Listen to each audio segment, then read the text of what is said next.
J'ai vu hier un film assez épouvantable qui s'appelle Cella, un film allemand, sur une juive qui a fait condamner et enfermer beaucoup de juifs dans les années 40, etc., sous la pression, etc. Et à l'époque, celui qui était juif, c'était celui qui était, voilà, qui était marqué par le judaïsme, par une pratique juive, par la fréquentation de milieux juifs, etc. Je pense que c'est une façon très superficielle de voir la question. Il y a beaucoup de juifs qui ne sont pas vraiment juifs, et il y a beaucoup de non-juifs qui sont juifs. Donc, il faut regarder sur pièce, il faut juger sur pièce. Pour moi, quelqu'un qui n'a pas certaines capacités n'est pas juif pour moi. Et en revanche, quelqu'un qui aurait des capacités remarquables, mais qui n'aurait pas une identité juive marquée, le serait.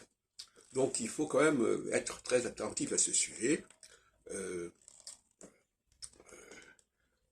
il y a la judéité surconsciente, dire voilà, c'est marqué sur le front, vous êtes juif, etc. Et la judéité subconsciente, qui est beaucoup plus complexe à saisir. Mais la question juive n'est pas résolue comme la question raciale, au sens des couleurs.